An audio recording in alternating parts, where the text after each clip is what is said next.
26 जनवरी का मौका आता है, हमारे यहाँ कोई झंडा लहराने के लिए राजी नहीं।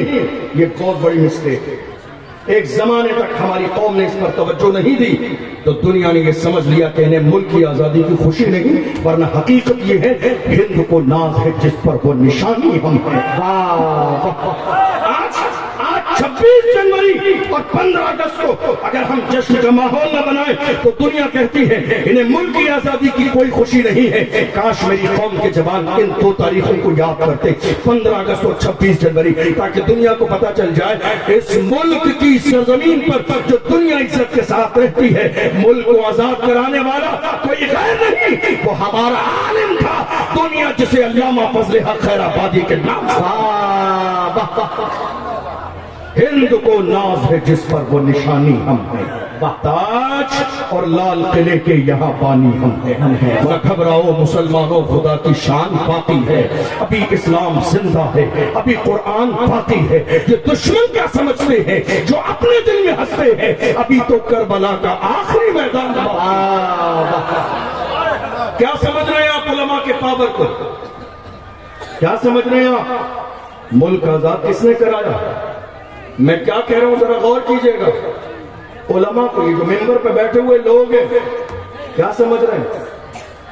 मेरी हैसियत इस एतबार से थोड़ी सी ज्यादा हो सकती है कि मैं आपके इलाके में मेहमान हूं, वरना हकीकत में यहां बैठने वाला कोई किसी भी तरह मुझसे कम नहीं है। मेरी हैसियत इसलिए ज्यादा हो सकती है कि मैं मेहमान हूं, वरना इस मेंबर पर बैठने वाला कोई आलिम किसी भी एतबार से कम नहीं है। मगर अफसोस कि ये मेरी कौम की कम नजरी है जो अपने इलाके के उलमा को वो इज्जत नहीं देते जो आने वाले मेहमान को देते।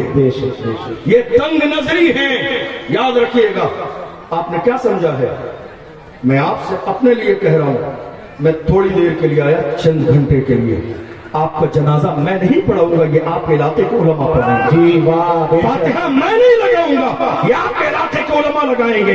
बच्चों की पैदाइश होगी, अजान मेहमान नहीं देगा, ये इलाके के मेजबान उलमा देंगे। आपके घर में कोई मरने वाला है, यासीन पढ़ने वाला कोई आने वाला मुकर्रिर और खतीब नहीं, बल्कि आपके इलाके का आलिम होगा। आपके बच्चे को दुआ तावीज़ करने वाला आने वाला खतीब नहीं, बल्कि मैं इलाके का आलिम होगा। मुझे बताइए ये किस तरह कम है?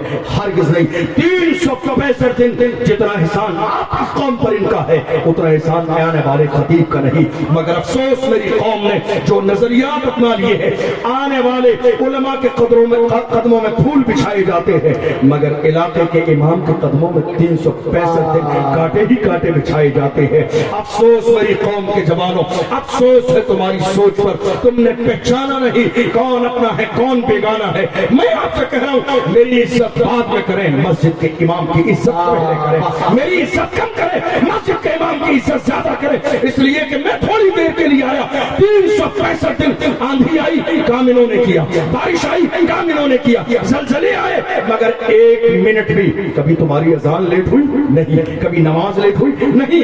मैं रोजाना फ्लाइट पे सफर करता हूँ, जरा सा मौसम इधर से उधर हो जाए, फ्लाइट 2 घंटे लेट है, जरा सा मौसम इधर से उधर हो जाए, फ्लाइट 4 घंटे लेट है, और ज्यादा मौसम खराब हो, फ्लाइट कैंसिल कर दी जाती है। ऐ मेरी कौम के जवानों, सोचो इन उलमा की खिदमत। कोरोना का जमाना आया, आप किसी के हाथ से हाथ मिलाना नहीं चाहते थे, आप घर से निकलना नहीं चाहते थे, मगर ये उलमा थे बीवी बच्चों को छोड़कर मस्जिदों में थे। इन्होंने अपनी जान की परवाह न की। परवाह थी तो मुस्तफा के दीन की परवाह थी, परवाह थी तो नमाजों की परवाह थी, परवाह थी तो अल्लाह के रसूल के जो है दीन की परवाह थी। ये आइम्मा थे, दुनिया के जरा से जलजले तूफान आ जाए, फ्लाइटें भी रुक जाती हैं, टाइम ले लेती हैं, मगर उलमा ने अजान 1 मिनट लेट होने दी हो तो बताओ, नमाज 1 मिनट लेट हुई हो तो बताओ, कभी जुमे का खुतबा 1 लम्हा लेट हुआ हो तो मुझे बताओ। आप क्या समझ रहे हैं? ये मिंबर पर बैठने वाले ये सादा कपड़े पहनने, मैं मेहमान हूं, मेरा अपना मिजाज शेरवानी पहनना, इसका हरगिज़ ये मतलब नहीं कि शेरवानी पहनने से कोई बहुत अजीम हो जाता है। मेरा अपना लिबास है, मेरा अपना मिजाज है। ये सादा कपड़ों में पहन बैठने वाले उलमा किसी भी तरह इज्जत और हैसियत में कम नहीं है। खबरदार खबरदार, इन्हें न गिरी नजर से देखें, न बुराई करें, न गीबत करें, न हसद करें। हमने अपने असातिज़ा से सुना, अल्लाह उस इंसान को عزت دیتا ہے جو عالموں کی عزت کرتا ہے, جو عالموں کا احترام کرتا ہے, جو عالموں کی قدر کرتا ہے, جو عالموں کے پیچھے چلتا ہے. آج میری قوم عالموں سے آگے چلنا چاہتی ہے, اس لیے مارے جا رہے ہیں ملک کے کونے کونے میں. اس لیے زندگی میں عالم کے آگے چلنے کی ایک ہی صورت ہے, اس کے لیے مرنا پڑے گا. جی واہ. عالم سے آگے ایک ہی صورت میں ہو سکتے ہیں, مرنا پڑے گا. جب تک آپ عالموں کے پیچھے چلتے تھے زندہ تھی پوری قوم, واہ بے شک. زندہ تھی پوری قوم. آج کتنے مسجد کے امام نکال دیے گئے, صرف اس بنیاد پر حالات پر بات نہیں کرنی.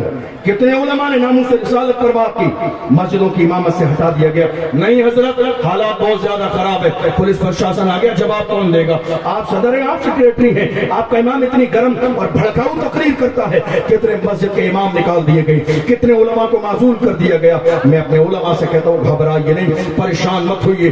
یہ تمام تر پریشانیاں بزدلوں کے نہیں شیروں کے حصے میں آتی ہیں. اللہ نے آپ کو بہادر اور شیر بنایا ہے. رہی رزق کی بات تو اللہ کا قرآن میں فرماتا ہے وما من دابۃ فی الارض الا علی اللہ رزقها. آپ تو اشرف المخلوقات ہیں, ورنہ اللہ کا قرآن کہتا ہے زمین میں کوئی جانور بھی ایسا نہیں ہے مگر اس کے رزق کی ذمہ داری اللہ کے رحم کرم.